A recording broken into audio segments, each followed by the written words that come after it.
रसूल की शान में गुस्ताखी करने वाली महिला आजाद घूम रही है और बेकसूरों पर सरकार जुर्म कर रही है। आजमगढ़ में बोले आजम खान।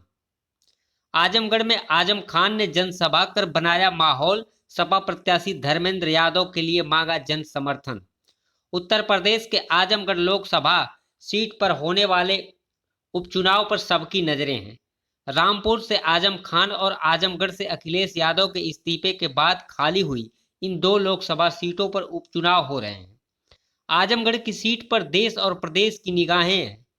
यह सीट इसलिए भी महत्वपूर्ण मानी जा रही है क्योंकि यहां से मुलायम सिंह यादव और उनके पुत्र अखिलेश यादव सांसद रहे हैं और इस बार भी अखिलेश के चचेरे भाई धर्मेंद्र यादव मैदान में है। सपा, बसपा और भाजपा तीनों ही प्रमुख दलों ने अपने अपने स्टार प्रचारकों की फौज जिले में उतार दी है।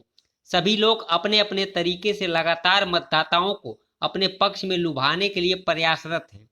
इसी क्रम में शनिवार को सपा के वरिष्ठ नेता आजम खान ने आजमगढ़ में ताबड़तोड़ 2 जनसभाएं की और अपनी कौम के लोगों से समाजवादी पार्टी के प्रत्याशी को जिताने की अपील की। आजम खान ने गोपालपुर विधानसभा के नसीरपुर व मुबारकपुर में जनसभा की। समाजवादी पार्टी के राष्ट्रीय महासचिव आजम खान ने कहा कि भाजपा सरकार न केवल देश प्रदेश को बर्बाद कर रही है बल्कि यह देश के अच्छे लोगों को फर्जी मुकदमों में फंसाकर बर्बाद कर रही है और उन्हें बदनाम करने की कोशिश कर रही है।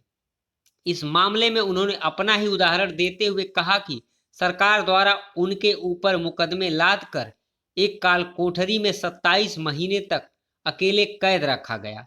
अगर कोई दूसरा होता तो दम तोड़ देता, लेकिन अल्लाह का शुक्रिया है कि मैं आज जिंदा हूं। मेरे ऊपर मुकदमा भी लगाया गया तो किताबें, मुर्गी और बकरी चोरी करने का। उन्होंने कहा कि अगर आप लोग चाहते हैं कि देश में अत्याचार, भ्रष्टाचार ना हो तो धर्मेंद्र यादव को वोट दीजिए। इनके जीतने से भाजपा की सरकार न गिर सकती है और न ही सपा की सरकार बन सकती है, लेकिन विरोधियों को यह जरूर महसूस होगा कि जनता क्या चाहती है। इसलिए थी कि हम एड़ियां रगड़कर मर जाएं, हुक्मरानों पर हमारे कत्ल का इल्जाम भी ना आए और हम मर भी जाएं। मालिक का करम, सुप्रीम कोर्ट को अल्लाह ने ऐसा मेहरबान किया कि मेरे चेहरे पर लगी हुई सारी कालर धुल गई और एक मजलूम चेहरा पूरे मुल्क के सामने आया। और सुप्रीम कोर्ट के जज साहब ने यहां तक कह दिया कि 1-2 मुकदमे सच्चे हो सकते हैं लेकिन 90 मुकदमे सच्चे नहीं हो सकते।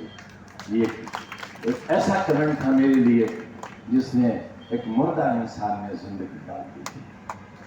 मैं आपसे अगर कुछ कहने आया हूं, आपका यह खातिम अगर आपसे कुछ कहने आया है तो अपनी 27 बरस की उजरत मांगने नहीं आया है, बल्कि बहुत सोच विचार के साथ इस नतीजे पर पहुंचा है कि यह चुनाव समाजवादी पार्टी को जीतना चाहिए।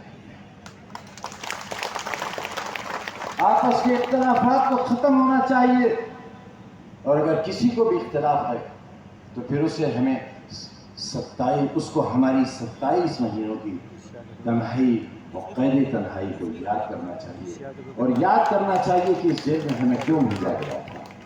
सीतापुर जेल सुसाइडल जेल कहलाती है। यहाँ लोग खुदकुशी बहुत करते हैं। हमें कहीं भी भेजा जा सकता है, हमें भी अहमदाबाद भेजा जा सकता है, हमें भी बांदा और हमीरपुर भेजा जा सकता है, हमें भी तहाड़ जेल भेजा जा सकता था, लेकिन मुझे, मेरी बीवी और मेरे बच्चे को सीतापुर इसलिए भेजा था कि आए दिन लोग वहां खुदकुशी करते हैं कैदी। पहले मेरी बीवी करेगी, फिर मेरा बच्चा करेगा या मैं करूंगा और हम दोनों के मरने के बाद फिर दोनों की लाशों पर ये भी अपनी जान दे देगा। इसलिए हमें सीतापुर की जेल में रखा गया।